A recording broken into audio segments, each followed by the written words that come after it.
HOSA State. A favorite part from state office for me is meeting new people from all over the world because we do have the opportunity to meet all the state officers from other states. Alrighty, hi everyone. Please excuse my voice, I'm just getting over a cold. But my name is Juliana Simpulan, and I currently serve as your Florida HOSA State Southern Vice President Secondary. And I ran for state office because I wanted to give back to the organization that gave me so many new opportunities, new knowledge, and new relationships that I never would have had if I didn't join HOSA. And just giving back to this organization is truly gratifying. And my favorite part about state office is, although there are many, is being able to meet so many new members across the state and even internationally. Hello, I'm Lauren. I'm the Northern Vice President post-secondary this year. The reason why I ran in the first place was because I knew I loved HOSA throughout high school, but I did know that there were some flaws that I knew I could make a change with, um, and also do it on such a great scale, which is the amazing state of Florida. And then my favorite part is being able to enact those changes and really push it across to our 20,000 members. Hi, everyone. My name is Aryan Chavda. I'm currently serving as the State Northern Vice President Secondary.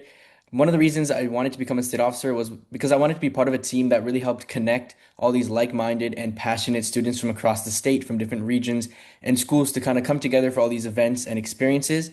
And my favorite part of being a state officer so far has definitely been FLDA, where I got to talk to so many of you, hear kind of your HOSA stories, why you got into HOSA, what you're currently doing within HOSA in your school and region. And of course, I got pied in the face many, many times, which was so much fun. Good evening, everyone. My name is Mufaddal Hussein, and I'm honored to serve as your Florida HOSA State President-elect. The reason I ran for office is because I felt a compassion to give back to this organization. They gave me so many amazing connections and amazing memories that I'll remember far, far into the future. And my favorite part of being a state officer is definitely connecting with members from all across the state, getting to hear all of your stories and seeing all of your real world impacts on this organization. And then, hello everybody. My name is Shama Sharin. I'm your current state president. I actually ran because I was a HOSA middle school member. So being a part of state office was always one of my biggest goals. And when my sophomore year rolled around, I decided to run, and I'm so glad I got the opportunity to serve in this position.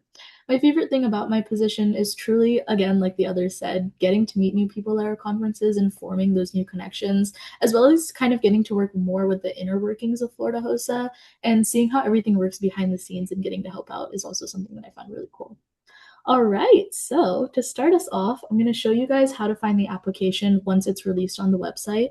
So once you're on the Florida HOSA webpage, as shared on our Zoom, you're going to hover over the About Us tab, and then you'll hit the State Officer tab that's right there. You'll see a lovely photo of our current team. And if you scroll all the way down, the application will be hyperlinked at that point at the bottom where it says, would you like to become a state officer? It'll be hyperlinked over there during winter break. All right, thank you, Jackie. So now we're going to go through a quick run through of our application. So you guys actually get to see it before it goes up live on our website and kind of have an idea of what you're going to do once it does go live. So this year's application is a little bit different. If you have applied before, it'll be entirely on an application called DocuSign, making the entire application digitized this year, which Jackie will touch on a little bit later. All right, so I'm going to pass it over to Mufado to talk a little bit about the general application. All right. So similar to last year, the first item on your application will be your cover page, in which it contains a lot of essential information you need to know before running for state office. So to start off, please note that all required fields must be filled out or completed with your required signatures to be able to submit your application via DocuSign, which we'll touch more on later. And if you want to be a HOSA state officer candidate, and stay as an elected state officer, you must be an active member of your local HOSA chapter in good standing with no HOSA code of conduct write-ups. You also must be endorsed by your chapter advisor, school principal, or dean if you're post-secondary or collegiate, and your parent/guardian. You also must maintain a district and state GPA or university/state college GPA of 3.0 or higher. All state officer candidates must register for and attend the State Leadership Conference this April. And it's mandatory for you to attend all of the sessions at the State Leadership Conference, but especially attend the recognition session where the newly elected state officers will be announced to take their oath of office. Please remember that failure to present at the recognition session, if announced as a new state officer, may result in being removed from office on day one, which would not be fun. Also, candidates that move on to being slated for one of the state officer positions after interviews have been completed must be present at the state officer candidate meet and greet. Candidates the following morning will be allowed to give a 3-minute speech during the business session at the State Leadership Conference, where no props, pictures, or other visuals will be allowed during the candidate's speech. More information on campaigning will be on the election guidelines documents, which can be found on the website in January. Now, at the bottom of the page, you can see the list of all the required items you need to upload your application on DocuSign to be considered complete. Now, I'd like to pass it on over to Aryan for your state officer information sheet. So before I begin with the state officer information sheet, I actually want to reiterate a point that Mufidal made, which is that all parts, information, questions, pages of this application must be completed by the deadline for your entire application to be marked complete. If it is not completed by the deadline, you will be prevented from moving on to the next stages of the candidacy, which include the interview and the speech. Now, at the top of the state officer information sheet, you see that you must note your preferred office. If you're interested in the position of presidency, you must put president-elect, as it is a 2-year position, which Shamaz will touch on later in the application. Below that, there's a box that says, I understand I may be slated for an office position other than the preferred office I've listed above. You must mark yes for this, and please note that based on this application and your interview at SLC, the election committee may slate you for a different position based on what they see best fit. Now, for the year in school, it is not the year you will be serving as a state officer, it is the year you are currently in. The middle part of the page includes information about you and your parents, such as your name, phone number, social security number, and home address. Please fill this out with your parents to ensure all information, such as your social security number and your parents' job and address, is complete. For the email address, we ask that you use a personal, not a school email, as school emails may mark HOSA messages as spam. And please make sure that it is a personal message that you check regularly so that you're able to see and respond to any emails from HOSA or Miss Jackie in a timely manner. At the bottom, the form asks, are you permitted to attend out-of-town meetings? And do you have a driver's license? If yes, would you be permitted to drive to meetings? A big part of the role of state officer is traveling to different conferences, events, and even out-of-state conferences. So please make sure that you are allowed to attend out-of-town conferences and you have a method of traveling to do so. And lastly, the page asks if you are enrolled previously, currently, or in the future in a health science course. Please be honest about this, as we will be able to verify this based on the official transcript you sent. I'll now pass it off to Lauren. Thank you, Aryan. So now we have the state officer candidate summary. This is basically your resume. So we have different sections, and remember to fill it all out. We have the HOSA offices held at the top and with the year. So for instance, if you served as vice president of your chapter in the 2023-2024 year, you'd put exactly that. Right under that, we have honors and awards received. This can be health science, HOSA, or other things that are sort of related. So for instance, when I was running, I also included a Science Olympiad award that I got for, I think it was cellular biology, which is health science related. And then under that, we have participation in other activities. This is just to get to know more about you as a candidate overall. And then we have offices held in other organizations to know more about your skills, or if you'll have time to be a state officer. And then at the top, there's a blurb that basically talks about why you would like to be a Florida HOSA state officer. This is meant to be a quick 1 to 2 sentence thing, just saying like, hey, this is why I would love to run, similar to what we did in the beginning of our webinar here. And then at the bottom, we have our candidate signature and the chapter advisor signature. Make sure you get both of those in with the dates. One thing I would really like to know about this page is that it will be shown on the Florida HOSA website for anyone to see. It will not be the exact first thing that you see when you open the page. However, anyone can see it. So you want to make sure that it's something that represents you well. This is mainly for the voting delegates and us to get to know you more as a candidate. Moving on to the next page, we have the state officer personal profile. So again, getting to know you more, but on a personal level. So basically each box, you want to fill it out all the way, of course. But this you can have a little more fun with, but make sure to keep it professional and appropriate as well. But for an example of what it would be like to be personal, but still appropriate, the favorite quote and by whom is my favorite section, because for that part, I put a quote from the 2003 hit movie, The Cat in the Hat. Without my hat, I'm just your garden variety 6 foot tall talking cat, because I think that represents me very well. So yeah. And now this also, sorry, will not be posted on the Florida Host website. It's just for us to get to know you and have fun. Moving on to Juliana. Alrighty, so our next page is the Florida HOSA State Officer Code of Conduct form.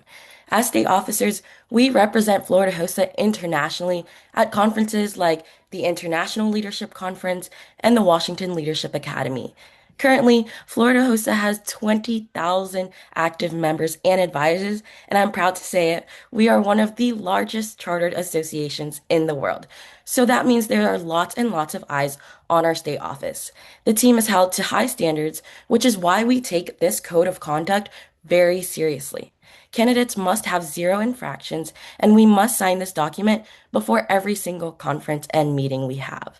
Now, I'm not going to read the whole page out loud.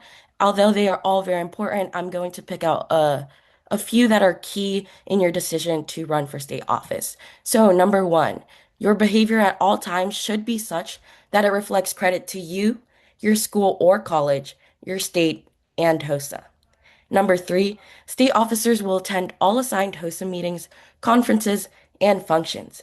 You will be prompt and show respect to all advisors, members, state office staff, and fellow state officers. Number six, female state officers are not permitted to be in male state officer rooms, and male state officers are not permitted to be in female state officer rooms at any time, unless permission has been given by the state office. If permission is granted by the state offices, the state advisor and/or state office staff must be present in the room at all times. Number nine, state officers attending any HOSA function may not purchase, consume, or be under the influence of alcohol or drugs at any time, and smoking is not permitted. And then number 10, this is a big one. The use of profane, slanderous, or abusive language is prohibited. Whether you're at a conference, a state officer visit, or a meeting, it's important to avoid this inappropriate language because you never know who's around you. It could be a member or an advisor, and you don't want to give off a bad impression. This also reaches social media. We make sure that our comments, the posts, the music choices are clean, especially because that's where a lot of members are often able to reach out to us. And for our next page, Florida HOSA State Officer Medical Liability Release Form.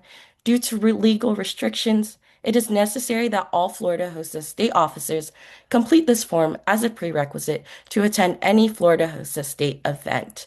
So it does include information about yourself, your physician, and your insurance. And I want to make a note that if you are 18 or over, for the medical liability form, you do not have to worry about the parent guardian signature. Now I'm going to pass it on to Rishith for the travel expenses reimbursement policy. Thank you, Juliana. All right. So us Florida HOSA state officers are privileged enough to have our travel reimbursed and our food, but there are some key details that you must know while submitting your reimbursement according to our Florida HOSA policy. So some of the key details from this is that requests must be completed within the 30-day period. So you must submit your Florida HOSA reimbursement form within the 30-day period. Otherwise, it will not be honored and you will not receive your reimbursement. And any type of travel, same day, long distance, overnight, must be approved by Jackie, our state advisor, and it should. And now you must submit a code of conduct form for any type of overnight travel or any conference for Florida HOSA that you will be attending. and transportation. If you are traveling in a privately owned vehicle, the traveler is entitled to the mileage. For example, if you are the one driving, you are entitled to the reimbursement for the mileage at the rate of 35 cents per mile, and all mileage will be calculated from the point of origin to the point of destination, and that is how you will be reimbursed for your travel.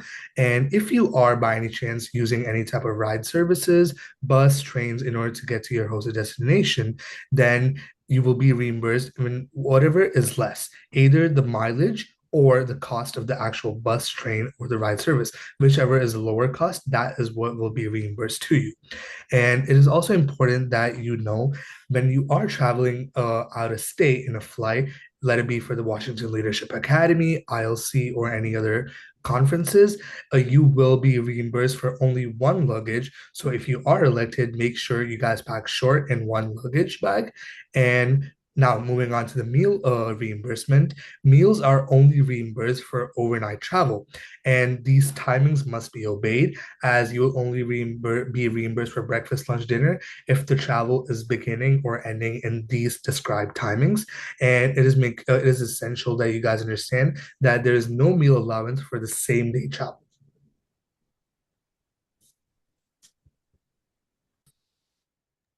All right, thank you, Rashid. So, this document outlines the mandatory conferences and planning meetings for the 2026-2027 Florida HOSA State Officer term. It includes major events like the New State Officer Conference, or NOC, the Welcome Back Rally, the Washington Leadership Academy, the Fall and Winter Spring Region Conferences, FLDA, the State Leadership Conference, and the International Leadership Conference. All of these plannings and meetings and conferences for the full duration are required for you to attend as a state officer. It is also listed in the next page in your state officer expectations. A final calendar for the year will be given at NOC with all the TBD dates filled in. Please also note that the fall and winter spring region conferences are the only conferences that aren't decided at NOC. Region advisors decide dates, then let us know, and then at which point the state officer team actually splits up the conferences that they attend. Each officer attends about 3 to 4 region conferences throughout your term. Another note, the ILC you will be attending, if elected, is the 2027, not 2026, International Leadership Conference in Baltimore, Maryland, so next year's ILC. We like to take our outgoing team to that year's ILC as a final closeout for the year. And then moving on to our next page. This page indicates what you will be responsible for during your term as a state officer. Again, make sure you read this page thoroughly. And I know this might potentially sound harsh, but if you disagree strongly with anything on this list, I urge you to take that into serious consideration when deciding whether or not you want to run for office, as these are the set in stone, non-negotiable expectations for your term, completely laid out in black and white. Again, as Juliana mentioned earlier, Florida HOSA is held to an incredibly high standard, so we do expect the best of the best. So I'm going to go through some key ones on this list. I understand that if I'm slated for president-elect, I must guarantee 2 years of service. Again, so for president-elect, you're going to guarantee your year as president-elect and then your year as president, so 2 terms of service. I understand that if I'm applying as a senior in high school, I will be slated for a post-secondary state officer position. So again, if you apply as a senior, for example, if I was able to apply, I would apply, and I would be slated for a post-secondary position. So Northern Vice President post-secondary, Southern Vice President post-secondary, President-elect, or parliamentarian. I will dress in the official HOSA uniform provided by Florida HOSA, and also understand that you may need to purchase a couple of few additional professional articles of clothing. So for example, khakis, shoes, or belts if those are deemed necessary. Again, you'll represent yourself in a professional, mature, and organized manner at all times. Again, Florida HOSA is held to an incredibly high standard. I will follow the State Officer Code of Conduct at all times during my term. I will arrive on time to all functions and meetings of the State Officer team. I understand that I represent Florida HOSA at all times, and therefore, and please note that this is incredibly important, that your personal social media accounts must display professionalism throughout your entire term. Juliana also touched on this a little bit, but I'm going to continue. I also understand that you must disclose all your personal social media accounts to the state advisor, and that your social media accounts must also have a professional HOSA photo, which is approved by the state advisor, Jackie, as our profile photo. If you've seen any of our profile profile photos, we all have like HOSA profiles on our Instagram. So that's just kind of what we expect. You also understand that you must utilize Life 360 while at any conference. Notify the state office of any change in address, phone number, or student classifications. Contacting the state office in writing prior to accepting invitations to attend and participate in like local HOSA events. Attending and speaking at local and state activities. Completing monthly reports by the 5th of each month and sending to our state advisor. And then again, maintaining a 3.0 district and state grade point average. Make sure you're filling everything out. Make sure, again, that you're reading through this very thoroughly because, again, still might sound harsh, but if you disagree with anything on the list, take that into incredibly serious consideration before you apply. All right. So now I'm going to pass it over to Mufado again to talk about the rest. Thank you, Shamaz. And next is the nomination form. So to complete this form, you will need to sit down with your parents and walk them through the application. Explain to them what HOSA means to you, what serving as a state officer represents, and review the responsibilities or expectations form, as well as the travel requirements. Answer any questions they may have. Once your parents approve your candidacy, schedule a meeting with your local chapter advisor and principal, either in person or via phone. During this meeting, explain the responsibilities and expectations of a state officer. After all parties have met with you and understand your commitment, have them sign the form to indicate their support for your run for Florida HOSA State Office. Additionally, you may want to meet with your guidance counselor to discuss your current commitments and class schedule during your term in office. This can help ensure that your workload remains manageable throughout your service. Again, make sure to complete every section of the application thoroughly before submitting.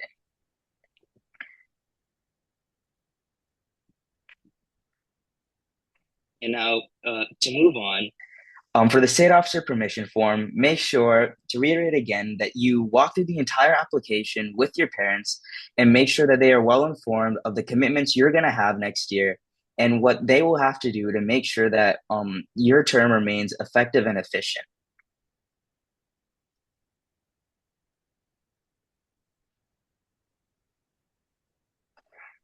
And now moving on to the state officer applicant questionnaire. So when you fill out this part of your application, make sure you answer these questions genuinely and make sure to let your personality shine. Because when we read these, we really look into the type of person you are and what you're like to work with. So make sure that when you answer these questions, you answer them, you stay true to yourself and don't worry about specifics or writing too much or too little. Just make sure you get across the person you are and we see your personality. And now I'll pass it on over to Shamaz. All right, so now for the state advisor and parent guardian webinar completion. So this isn't required for the applicant, just for one or both parents. They will have to email Jackie for the link to the webinar and their preferred date, and Jackie will touch again more on this later. So serving on the state officer team is an incredibly big commitment, and my entire team can tell you this as well. So our state advisor wants to make sure that your parents are aware of that and are on the same page as you. This also gives them a chance to ask any questions they may have about the position or the commitment directly to her. Also, please make sure that your parents join a webinar date as early as possible. It's better to have it done so that you don't worry about it down the line when there may be potentially something that comes up and they can't attend that final webinar date.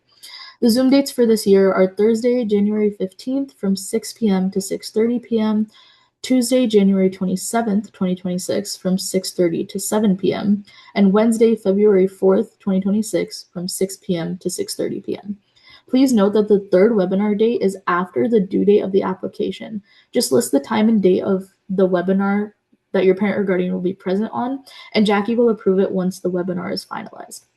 Again, however, we do recommend that you get it out of the way as soon as possible so that you avoid any potential last-minute issues.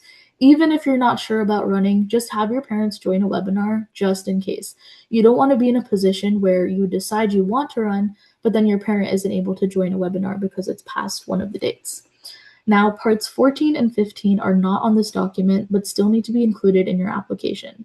Part 14 is a typed one-page essay on what you feel you can contribute to HOSA.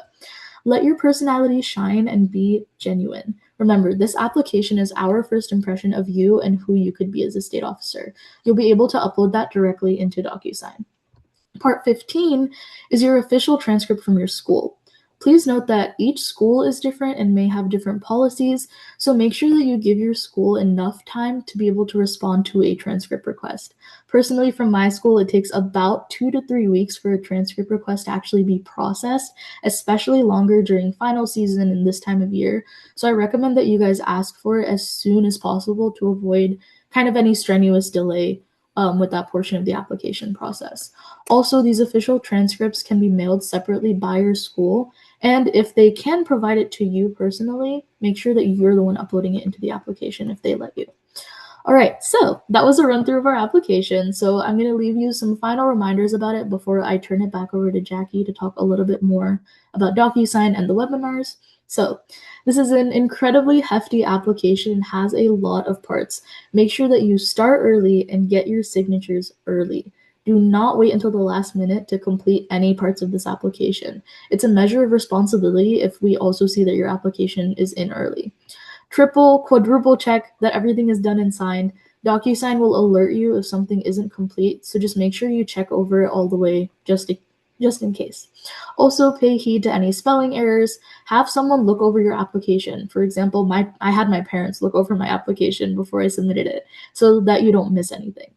Make sure to download a copy of the application once you finish for your records once all signatures have been completed so that you have a documentation of the completed application in case something goes wrong. And finally, I know running for state office is a very big decision and an even bigger commitment. If you're on the fence about running, just start the application process. You're able to withdraw your application at any point during the process. So if you decide that maybe you don't want to run later on, you're actually able to withdraw and we won't hold anything against you if maybe you decide to run another year. It's better to have the application done and early rather than wait until the last minute and everything be of just kind of less quality. All right, so I'm going to pass it over to Jackie to talk a little bit more about DocuSign and our webinars for this year. Thanks, Shamaz. So yeah, the state officers did a fantastic job covering literally everything that you guys need to know about the application, but there are a few things I just want to touch on. So yes, if you have applied before, you may remember mailing it in. So we are no longer doing that. We are now going to be using DocuSign. We do not have the application yet in DocuSign, so I can't show you right at the moment, but we will have it in DocuSign and it will be posted to the page that Shamaz went through in the beginning of the webinar before the winter break. So just keep checking back. I'm sure the state officer team will do a post when the application is live so that everybody is aware. But like Shamaz said, and some of the other state officers had mentioned, start early. It can take a long time to get the signatures from, and I'm sure my team can tell you, especially Lauren from the post-secondary aspect of things. It can take a long time to get signatures from the chapter advisor, from your principal, and especially from your dean if you are a post-secondary student. So the earlier you start, the better, because the application has to be submitted by the deadline. So if you email me the day before and you say, my dean is out on vacation and they can't sign my form, oh, well, you should have started earlier.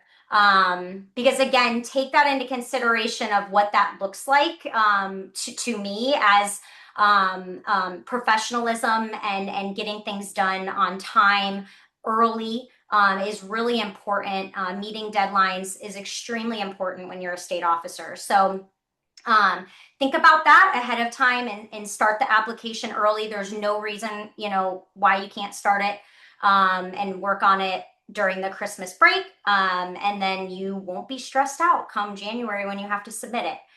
You'll have plenty of time to get all the signatures. So DocuSign has a really nice feature where we can make each part of each page required. So there will be required questions that you have to answer. If you do not answer them, you will not be able to submit your application.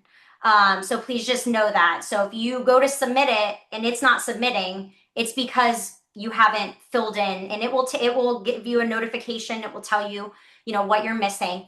But you just need to know that you need to fill out all of the required fields.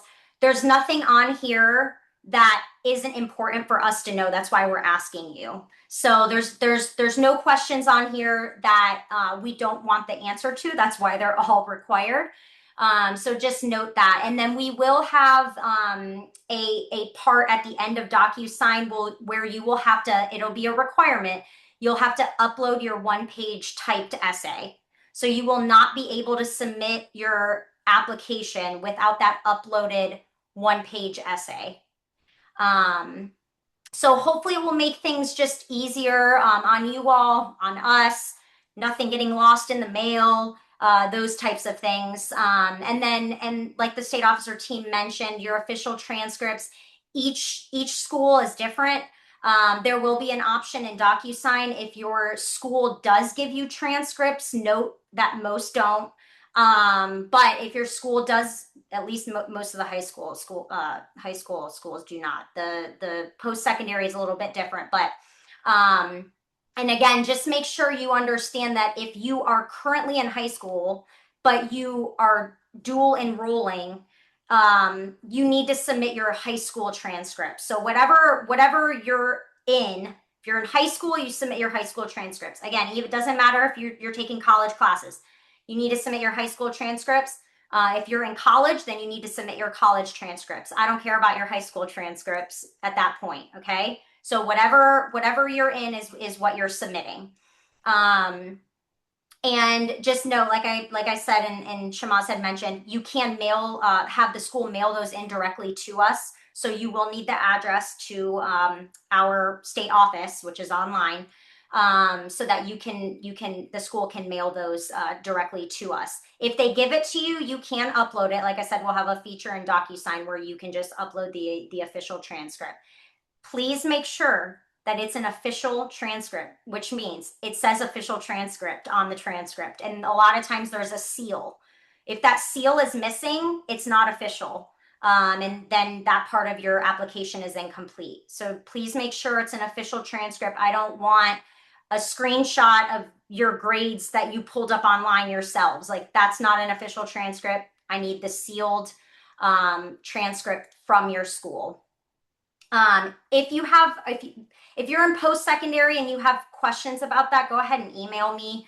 But those are pretty easy to obtain from your school. There will be kind of a process of signatures. So you will sign you will fill out the entire document. You will sign the document. The document will then be automatically sent to your parent. At the beginning of the application, you will be putting in the email addresses. So you will need to know your parent's email address, your local chapter advisor's email address, and then your principal or your dean, if you're post-secondary, whoever you're sending that to. So just note that you need all three emails before you even begin, because you'll be prompted when you start to put those in. So you will fill out the application, you will sign it. It will then automatically go to the second in line, which will be your parent guardian. They will sign it after they've reviewed it, obviously. And then it will be automatically then processed to both the chapter advisor and the principal or dean at the same time. That way, the principal or dean is not waiting on the local chapter advisor to sign, and vice versa. So it will then go to both once you and your parent have signed the document. It will then be dispersed to the two of them. And then once they have completed all their required signatures, it will automatically be submitted and you will be notified. So you will be notified once the entire application has been finalized and submitted, and you will receive an emailed copy from DocuSign directly. So that kind of just covers the whole DocuSign part of things. If you have any specific questions, we can talk in just a few minutes here during the Q&A, or obviously you can email me separately or ask the team separately as well. But keep a lookout for that. We will have it posted before winter break. I wanted to cover a couple of other things. Right on this cover page, you'll see this part that's highlighted under the advisor's signature. Advisors must register all state officer candidates for the SLC and choose state officer candidate as an option activity under the member's SLC registration. The advisor is signing this right here, so I'm hoping they will read this part, but please make sure, I know you are not doing the registration in the HOSA CMS for SLC, but please just make sure you're double checking with your advisor that they are registering you. And I will have 2 advisor webinars for the advisors. They will be recorded. I will go through how to do this so your advisor knows, as long as they watch the webinar. If they don't already know how to do this, they will be informed how to, but there is an option under the registration for options activities for the SLC. State officer candidate will be one of those options. I pull reports based on that for our sign-in sheets and all of that. So you have to make sure that your advisor is selecting that as an option activity under your SLC registration. Shamaz is absolutely correct in the fact of, if you think you want to apply, you're on the fence, you're not 100% sure, just do it anyways, because you can always withdraw. Like she said, we don't hold that, against anybody. We've had people withdraw and feel they're not ready, and the following year apply and become a state officer. So we would much rather you think through that, because it is such a big time commitment. I'm sure that's a question that the state officers are going to get when we open up for Q&A, how to balance everything.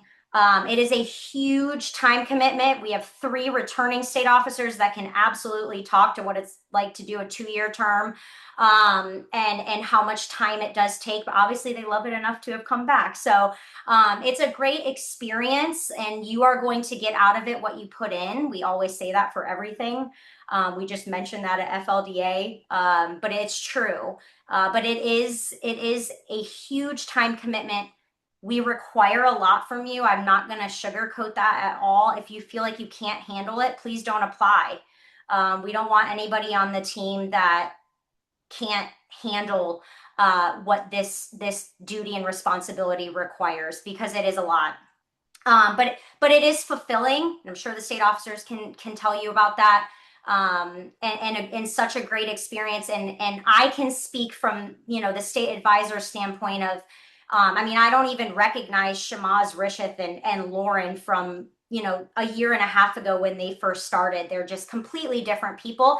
And honestly, even Ari and Juliana and Mufi, who have, only been, in the position for a few months, they're just completely different from when they were at Knox. So you're going to learn, you're going to grow, and it's just such a great experience. And if you are on the fence, I really suggest you apply. And then if you feel like later down the line it's not something that you can handle, please just email me and let me know. Even if it's the day before SLC, I don't care, that's fine. Just let me know that you are withdrawing your application. But it's better to submit it than regret not submitting and then have to wait until the next year. I also want to quickly just mention, since this application was finalized, we have a change. It will be changed on the application for DocuSign. FLDA is going to tentatively, it's still not final. Instead of being November 13th through the 15th, it will tentatively be November 20th through the 22nd, which is the following weekend. So I just wanted to point that out. But again, it will be finalized before this goes into DocuSign for you to see and sign. And then, of course, like one of the state officers had mentioned, you'll get the final list of meetings and conferences at NOC. So you will know a year in advance. I do just want to point out, it's on here, obviously, in multiple places, but you have to be at every single conference, meeting, whatever is required, even if there's not a date set by NOC. This past NOC, we actually didn't have our Welcome Back Rally date finalized, but the state officers knew whatever the final date was, they had to be there. So just make sure you understand the commitment time-wise of that as well, and the travel commitment, because you do have to be at all of these planning meetings and conferences. It's not fair to the rest of the team if you miss any part or portion of the planning meeting or conference. So everybody needs to be there for the full duration, as mentioned on this form. Statement of acceptance of responsibilities. I'm not going to go fully into it because Shamaz already covered it, but like she's saying, if there's anything on here that you don't agree with, we have this for a reason. We are upfront as possible about what is required of you. So if there's anything that you don't agree with on this form, please do not apply. And then last but not least, before we throw it over for to the state officer team for the Q&A, the parent guardian webinar. This is vital. Your parent has to be on one of these webinars. You see it in red right there. A state officer candidate will not be considered for office unless their parent or guardian have fully completed one of the above live webinars. And they have to stay for the full webinar. So we have a file that we download after it's on Zoom, after the webinars are complete. I have the sign-in time of your parent and the sign-out time. And so I will know if they have not stayed for the full duration of the webinar. And I will email them and I will tell them that they have to come back on the next webinar and stay for the full webinar. It's only 30 minutes of their time. Sometimes it might run a little bit longer depending on questions, but it's very short. It's just so they understand you have to have their support. It's just that simple. So they need to understand what is required. And obviously it's easier for me to go through that, being from the state office and being the state advisor, to tell them what will be required of you if you are elected as a state officer.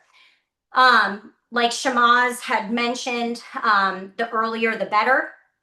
But there is also a webinar after the application deadline. So if they, if they can't do the 15th or 27th and they can do the 4th, that's fine. Just put that, they need to put that on this part of, and they're going to have to fill this out. So in DocuSign, you won't fill any of this part out. It will automatically go to them and it will be a field that they have to fill out. So I'm not going to hold anything against anybody that doesn't have this done prior to the application deadline, but the parent has to be on the webinar on February 4th if they do not do the first two, or else your application is void. And I hate to do that, but you've just got to stay on top of your parents to make sure that they're on this webinar. It's important that they are. I do want to now pass it off for Q&A, but I think the first question I kind of want to give to the state officer team, that's people might be afraid to answer, but I know some of my team has dealt with this, and definitely past state officers as well, is what to do if your parent isn't as supportive, because again, there are a lot of things that you have to be at, especially if you don't drive on your own. Like, they have to take you, they have to bring you if you're not riding with another state officer. So just any advice the state officer team has for kind of trying to get your parents on board if they're a little bit wishy-washy or unsure, because again, it is a huge time commitment. So I do want to pass it off to them with that first question, and then after they're done answering, we will open it up for any other questions that any of you may have. All right. Yes, I'll definitely take that question from Jackie. Luckily, I did have very supportive parents who were able to drive me everywhere I wanted and support me through all the HOSA events.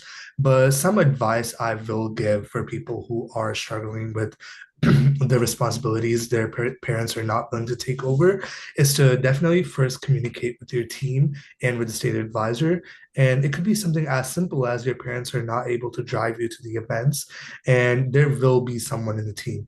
For example, Jackie might permit you that you can take the bus, you can take the train, or you can take any type of ride service to a certain point and then travel with the state officer. And making your problem clear ahead of time will allow the team and Jackie to have a good idea to how to tackle that issue and overall just like have a much smoother experience throughout your term. So I will say communication is the key for that. I will also add on to that. Thank you, Rishit. Um, I will say, and my parents were very supportive about it now, but they were a little bit unsure when I first ran for the position. What kind of worked for me was sitting them down and just having a conversation with them again on that topic of communication and just really expressing to them like my passion and the reason why I wanted to do this position and the reason why, I was running. Um, and I think it really helped for them to see like why I was doing this in the first place. My actual like genuine passion for HOSA also really helped. I actually annotated the entire application for my mom. Went through the whole thing. I answered any questions if she had any. I had her write down some questions to ask to Jackie because at that time we'd actually done calls. So when my mom had called Jackie, she'd kind of gone through some of those questions. Um, and I also kind of laid out just some solutions. So the travel, I actually live around 5 hours from the office headquarters. So I kind of explained, hey, we could take the Bright Line. Sometimes my dad could drop me off. Sometimes I could switch out with another officer who's closer to me. So really just again, like Rishit touched on, the communication aspect and just really stressing why it's important to you and why you want to do this, and then offering those solutions to help. And now my parents are super supportive and love that I do this. So yeah.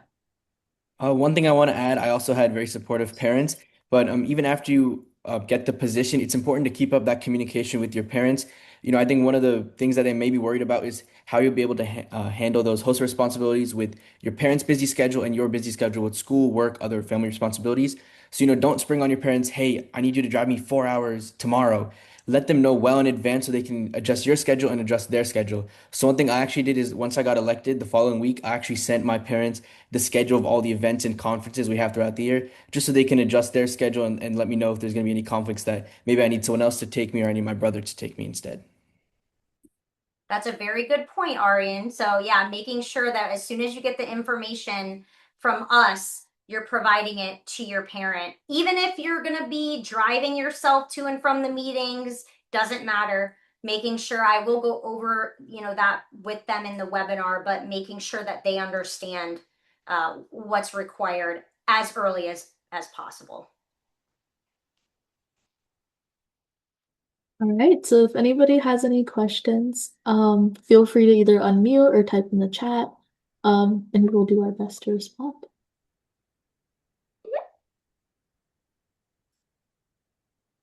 We got a question.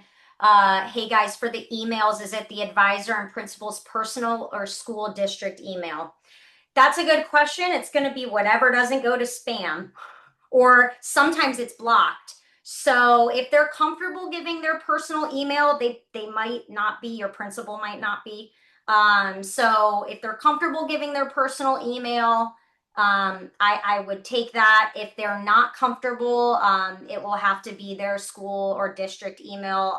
And then if there's issues with that, they don't get it. So the other thing to note with the DocuSign is for your parent, for the local chapter advisor, and for the principal or dean, you need to make sure that they know that this is coming. So they know, okay, I've signed it, my parent has signed it, it's coming to you guys, tomorrow or whatever. So that they know to be on the lookout. And that way, if they don't receive it, then you can handle it that way, because you'll be able to change the email address. And then at that point would probably have to put another email, which would most likely be some personal email, if there's issues with getting it delivered. Hopefully not being from DocuSign, but sometimes that can be a problem. And then, like I said, the personal email will probably be what you'll have to use. Hi. Thank you for the information so far. What do you guys think is very common in the most successful of officers? I know you guys have done this for a few years now, and like, what does success look like personally to you?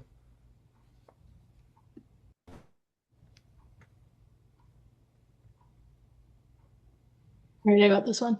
I will say, I think at least what's helped new officers come into is the ability to time manage coming in. You're definitely going to learn like a lot of new time management strategies, but going in, it's important that you know that you're going to be balancing a lot of your time with school and HOSA. So just kind of knowing and accepting that commitment when you go into the position. Um, I will also say your passion for HOSA is something that we notice very early on, especially when, if you get to the interview round, your passion for HOSA is something that we really do look for in general for any position that you may consider applying for.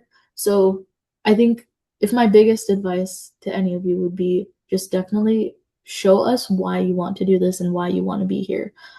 Because really that's like the main thing that we look for at any point during the application process. But yeah. Thank you. We also have another question in the chat that says, "Hi, thank you for hosting. I wanted to ask, is there a test we need to take/pass?" So at SLC, when you arrive, there will be a state officer candidate exam that you need to take and score a certain score on. However, once your application has been submitted and approved by the state advisor, she will email you back with some information on the specific testing topics. There's also another question in the chat. It says, "Hello, can you both compete and run at SLC? Do you need to pick one or the other?" Yes, you can compete at SLC and run for state office. However, if you do become elected, you will not be able to compete as a state officer because there are many responsibilities that you will have to fulfill at SLC. And I can take the next question in the chat. So hi, I want to know if you run for a position and are elected, can you at a later year run for a different position? So yeah, that's actually what me and Rashid did.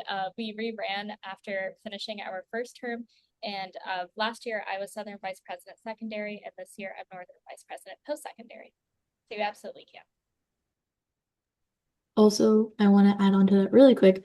Also note that you can only run for 2 terms. So again, like Lauren ran 1 year as Southern Vice President Secondary, and then the next year as Northern Vice President Post-Secondary. This is the cap at which she can run for the amount of terms. If you apply for the office of President-elect, that is the maximum amount of terms because you serve 1 year as President-elect, 1 year as President. So that's the 2 terms. So you definitely can rerun if you do get the position.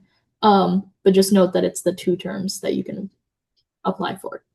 There is an option to potentially have 3 terms as a state officer. So if you run and are slated for secondary Northern VP, and you run again the following year and are slated for president-elect, you would then serve as president-elect and then president the following year, equaling 3 years for the term. So just want to point that out too. What do you guys typically do at like meetings before like conferences like FODA and like SLC? I can take this question. At our planning meetings, they're usually held at the Florida HOSA State headquarters, where all of us all across the state meet up in one place, and we can actually get together and discuss a lot of things pertaining to FODA and SOC. So since FODA just passed, for example, at our FODA planning meetings, we talk about things like what fundraisers we're gonna do. Throughout at FODA and throughout the year. And on top of that, we also decide things like the themes. And also, we also help set up some of the props or some of the prizes we give out at FODA, or we help plan out these fundraisers and set up the fundraisers as well. And on top of that, at these planning meetings, there's a lot of team bonding where we get to talk with each other and share our ideas and unique perspectives. So FODA planning meetings usually are throughout the weekend. They start Friday afternoon and end Sunday morning. So they are lengthy, but we do get a lot of stuff done in these planning meetings as well. So great question. I'd also like to add on to that. If you guys attended FLDA and saw our amazing skits and workshops, a lot of the work, yes, we do at the state office, but a lot of the work is on us. So we do practice at home. We have virtual meetings. We work on the workshops within the time we have before each meeting. There's a question in the chat for the position of Vice President-elect.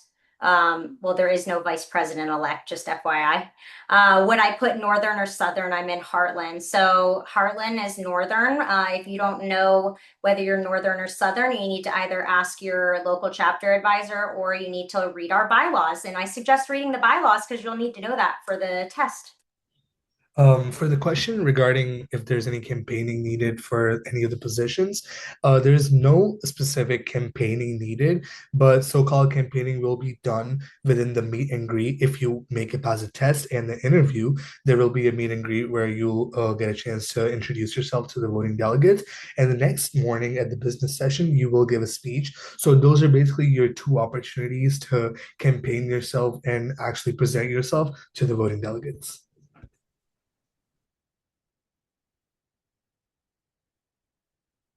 There's another question in the chat. Are there any grade specific requirements for high school besides the post-secondary versus secondary, or can any high schooler in any grade run? I can take this one. Grade specific, no, other than the post-secondary, secondary. If you're a senior in high school, you'll be slated for a post-secondary position. So Northern Vice President post-secondary, Southern Vice President post-secondary, President-elect or parliamentarian. And then if you're in grades 9 through 11, you'll be slated for a secondary position. So President-elect, parliamentarian, Northern Vice President secondary, or Southern Vice President secondary.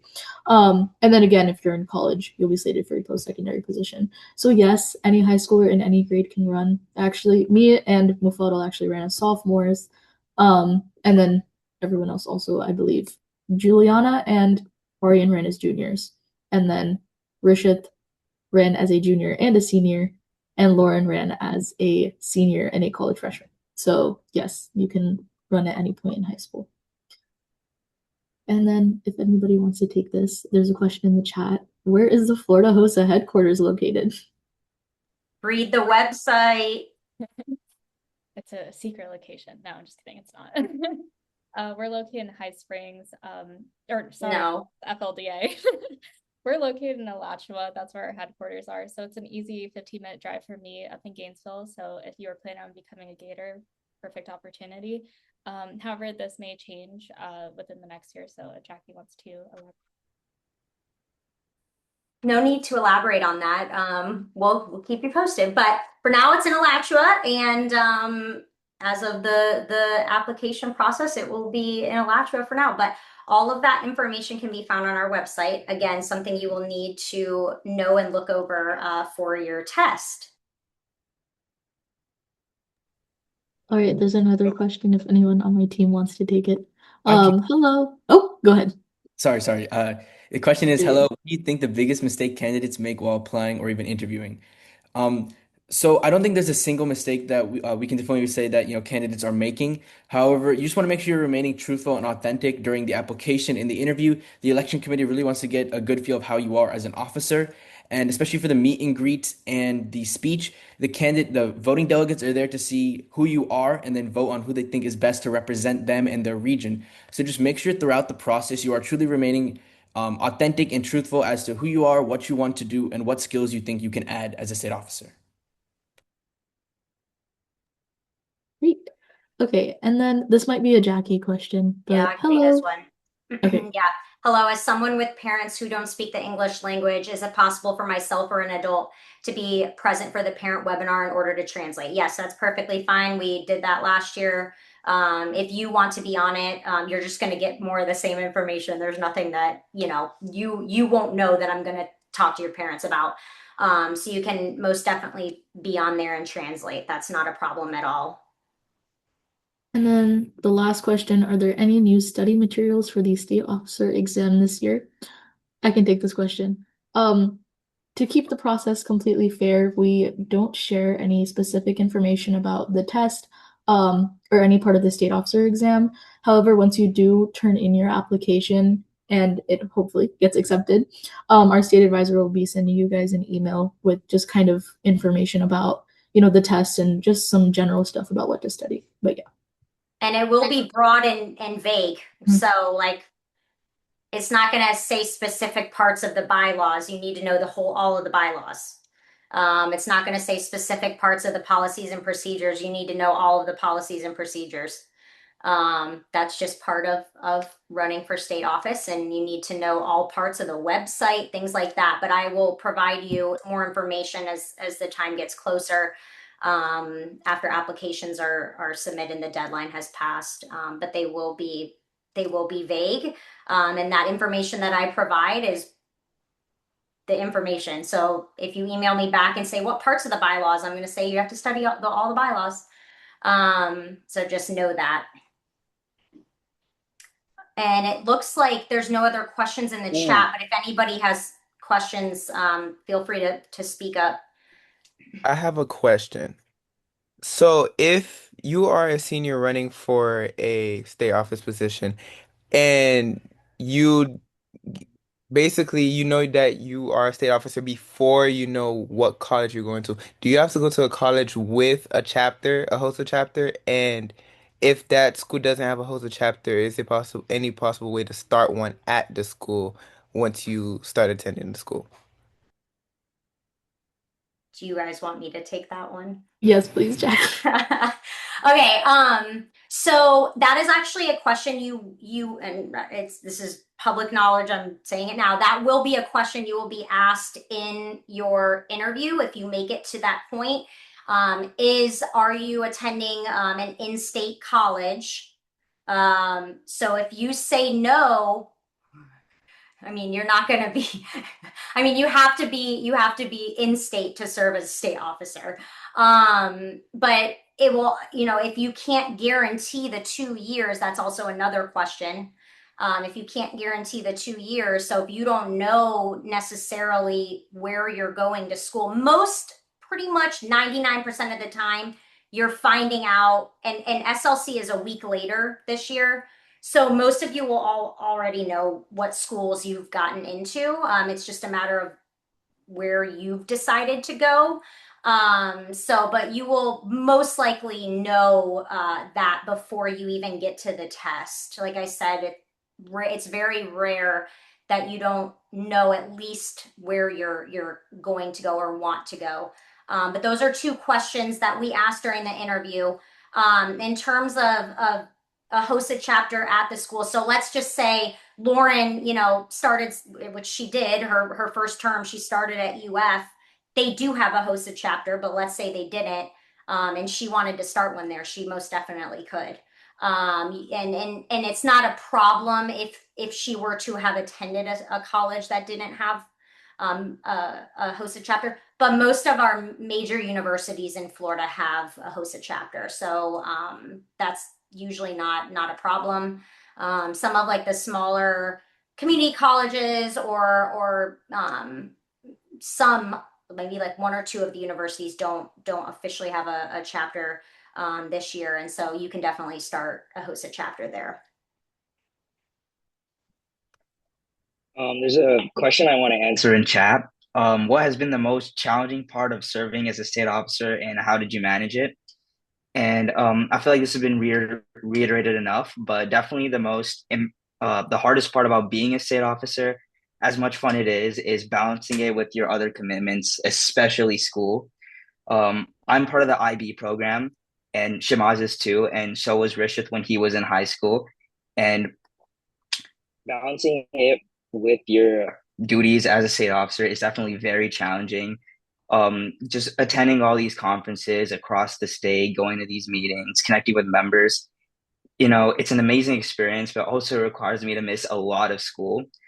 So planning ahead and learning how to manage your time properly is absolutely crucial if you want to be a state officer and also want to handle all of your other commitments without feeling too overwhelmed as well.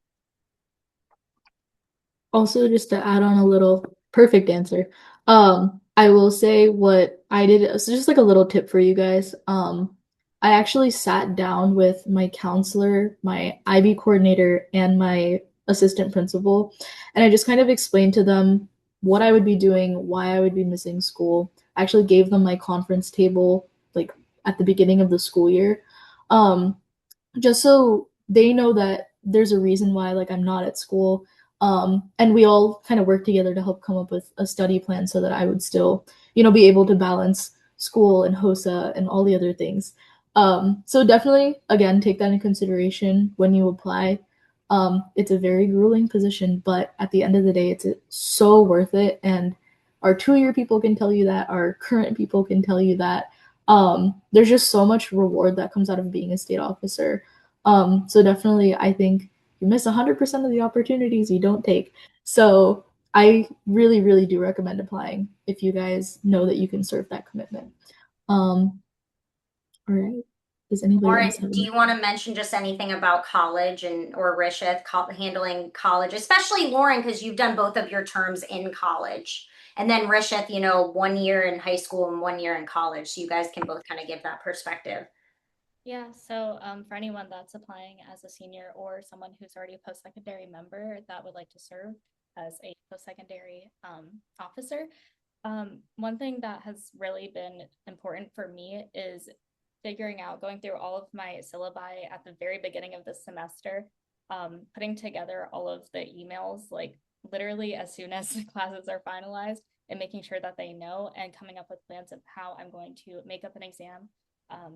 Yeah, it's super important to just get everything prepared, and especially when you have the time, because when it comes around to conferences, we are just go, go, go.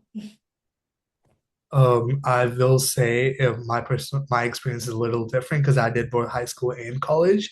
So high school, the thing is, as long as you're able to communicate with your teachers, because you have the chance to actually know your teachers at a personal level, it's much easier, I will say, to stay on top of things and make sure you schedule everything in an organized way. But if you are a post-secondary candidate, it is completely your responsibility and up to you because there's 300, 400 students in your lecture hall, and unless you personally go talk to the professor and let them know, they do not care. They'll just put a zero and keep moving on with yourself. So make sure that you're on top of your stuff if you're at post-secondary, and it's your personal responsibility that you are managing your time properly. So yeah. And I do want to mention too, I will provide you with with an excuse letter for all of our planning meetings and all of the conferences if needed. And as long as you give me ample time to get it to you, if you ask me, the week before a conference, I might not be able to get it to you in time. But like Lauren and Rishith both mentioned, and Shamaz as well, preparing ahead of time, and getting those. I remember Lauren sent me an email right after knock and was like, I need an excuse letter for everything. And so, she already has all of those. And if she needs it, she needs it. And if she doesn't, then it's okay. So, but we will provide you with an excuse letter for your classes and administration if needed. Those you applied as a sophomore also, is there anything unique that you faced, like uniquely challenging, that the fact that you're a sophomore while everyone else maybe was older than you, and did you overcome any of that eventually? I Um, can take. Oh, go ahead. do you, okay. When I ran as a sophomore, it's definitely a little bit intimidating to stand in a room where, it's mostly people who are older than you and who you think might have more experience than you. But, you just have to believe in yourself, believe in what you can do and stay confident and stay true to yourself. We've said it again and again, but those two things are the most important like principles that will carry you through this application and this whole state officer process. So, make sure you don't feel that intimidation or you don't let it show.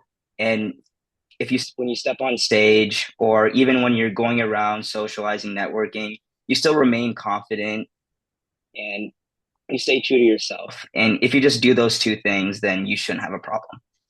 All right, thank you so much, Wilfredo.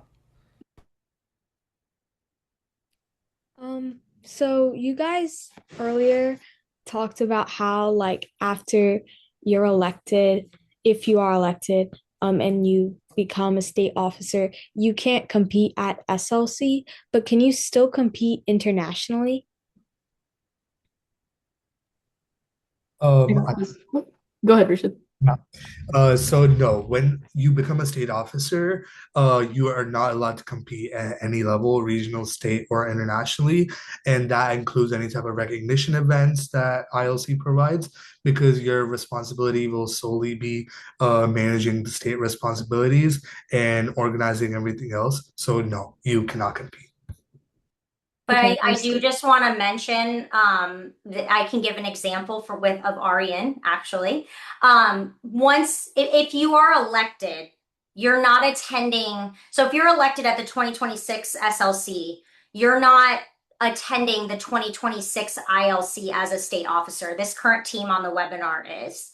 You won't be attending as a state officer until 2027.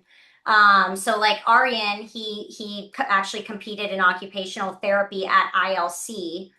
So technically he was elected, and if you read the bylaws, this is in there. But you can compete and like you can compete after the ILC after your elected SLC.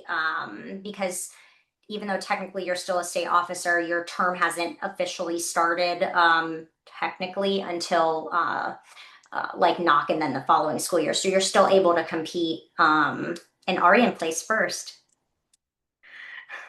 But yes, you are at the same year as ILC, but the following no. Okay, thank you. All right, there's another question in the chat that I will take. Good evening. Thank you for hosting. Could you please share a little bit more about what the interview process looks like? Yes, so kind of how the interview process works. If you do pass the test, you will be slated for an interview time. We can't tell you too many details about the interview, but there will be kind of an interview panel. We'll be asking you some questions just about yourself and that kind of thing. Again, can't share too much because it's a very closed process that we try to keep fair for everyone. But just again, make sure you're genuine, make sure we see who you are as a person. The interviews, again, kind of where we get to know you as people and as HOSA members and potential officers. So again, just making sure that you're genuine, that we see why you want the position and why you'd be the best candidate fit for whatever position. And then based on your interviews, we take all of that into account and then we slate you for a position that we feel that you are the best fit for. But yeah. And I would highly suggest doing mock interviews, with your friends or your parents or your brother, your sister, whoever, just to get a feel. I mean, obviously it's different when you're interviewing with somebody versus a bunch of strangers, but it will help you in the process if you are practicing just answering questions.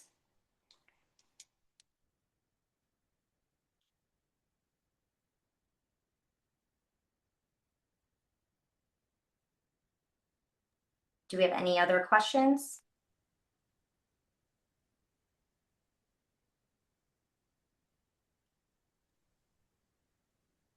All right. Well, we have recorded this, so we will post it to the website. And so if you have any friends that couldn't make it, you can tell them if they're interested in applying. We'll have the recording posted. And if you want to come back to this and review anything, you can do that. We'll probably have it posted over the next few days to the state officer page. But I'll pass it back over to Shamaz to kind of close things out. Yes. All right. So thank you everyone for coming on the webinar. We really do appreciate it. And we hope you guys got a lot out of this, if it was just us answering your questions or just kind of learning more about the application. I will say some final remarks. Again, you miss 100% of the opportunities you don't take. Really do consider applying. Again, if you're iffy about applying, just send in the application. You can withdraw at any point. And just make sure that it is a big commitment, and I'm sure my entire team can tell you this, it's a very rewarding commitment. And I can say this too, just like Jackie said it earlier, we are completely different people than we were at the start of our term. For my returning people, we're completely different people than we were at the start of our first term. So it really is such an amazing opportunity to grow. And I hope you guys do consider applying, and good luck. We're so excited to see all your applications start rolling in, and we'll see you guys at SLC.